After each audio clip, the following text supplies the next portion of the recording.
in Europe, its own ambivalence to the values it postulates, and its weaknesses in the global economy. This criticism is connected to the next challenge identified, the need for Europe to identify its interests. CFSP and European security strategy is strong on process, not so strong on substance. Europe is slow to identify strategic interests. What is the purpose of Europe's common foreign policy? What are its foreign policy goals? In a multipolar global environment, the need for Europe to proactively shape its foreign policy is greater. A report published by the Carnegie Commission argued that Brussels, and I quote, Brussels much heralded CFSP, has repeatedly failed to extend to crucial hot-button issues, leaving the EU internally divided in cases where a unified position would matter. In particular, the bigger member states are unwilling to shed their foreign policy prerogatives and sacrifice national interests for the greater good of Europe's ability to speak with one powerful voice. Notorious recent examples include the Security Council resolution on the establishment of a no-fly zone over Libya and Palestine's successful bid for UNESCO membership, where EU countries' voting pattern covered the whole range of options: support, abstention, and objection. Hans W. Moll reviewed 6 recently published academic books on Europe and its global role. In all, Europe is criticised for loss of or lack of strategic direction. In fact, the author questions whether Europe ever had strategic direction beyond enlargement. Bishop and Colm in their papers point out that the European security strategy conveys the principles for such a strategy, but not the strategy itself. The EU's lack of strategic direction was highlighted in a recent study by the LSE. Following 10 roundtables on the EU foreign policy, academics at LSE concluded with 5 lessons for CFSP. It was concluded that the EU lacks strategic vision and instead a technocratic approach tends to dominate foreign policy making at the EU level. It is not clear what the EU wants to do in the world, what are its priorities in the short, medium and long term. Partly due to the euro crisis, but also because there are few security threats that menace us now. There is a lack of interest in foreign policy in the highest echelons in the national capitals and EU institutions. This need for a global strategy is articulated by Professor Sevan Beskop, who argues that the European security strategy is strong on the means and ways which Europe does its business, but it says little about what Europe should be doing, about its foreign policy goals and long-term interests. As a result, the EU is not proactively shaping its foreign policy and actively pursuing the goals and interests which it has identified. Instead, the EU's foreign policy tends to be very reactive. In a recent address to the IIEA, Professor Beskop argues for a positive articulation of EU's foreign policy. Europe has a model, he said, which is based on strong government, democracy and capitalism, and as a result, European societies are the most equal in the world.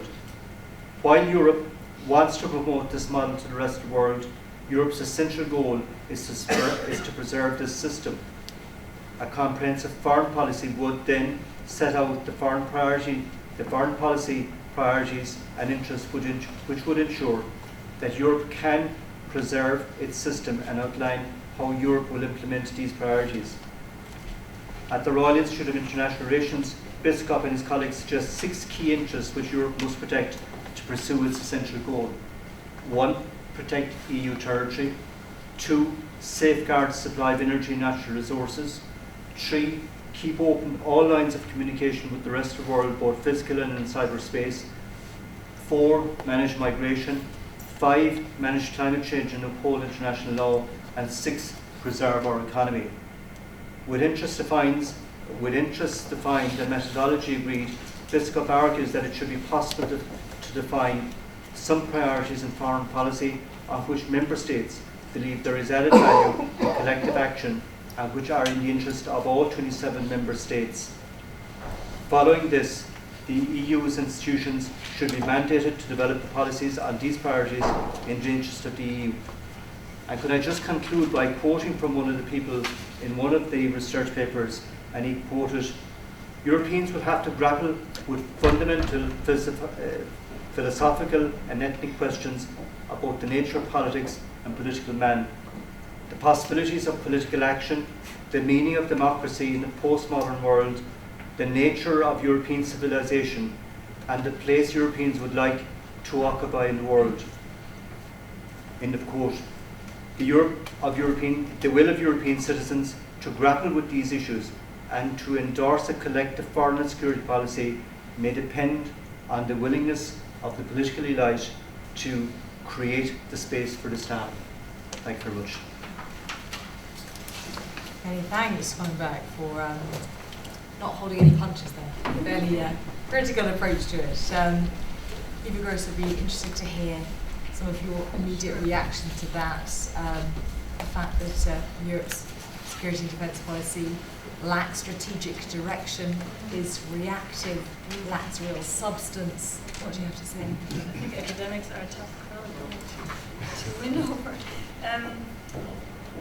Yeah, I mean, I think one of the things I think the academics, as you, and I guess I was one of them until a month ago as well, have right, I think, is that this issue of the political elites and leadership being necessary to move the debate, the commitment further. I mean, the EU has done very well in this sort of bottom-up approach, where you sort of identify issue areas where the EU can be useful, where it can take over from member states once the big three have stopped arguing and decided on an EU line. But this sort of bottom-up approach can only go so far. At some point, you need a push at the top as well to get the process going again. Historically speaking, that can be an external crisis. Think Iraq, think Kosovo. Think end of the Cold War to provide an impetus to change. And I think we're sort of grappling with what that next crisis could be for leadership to emerge. I mean, I'm not sure we do have a European security strategy that outlines European priorities and threats. I mean, the debate is whether that's still valid, should be updated, but I think all member states signed up to it, which means that to some extent that they do buy into it. So I think it's a bit of an overstatement to say that there's no strategic direction in EU foreign policy.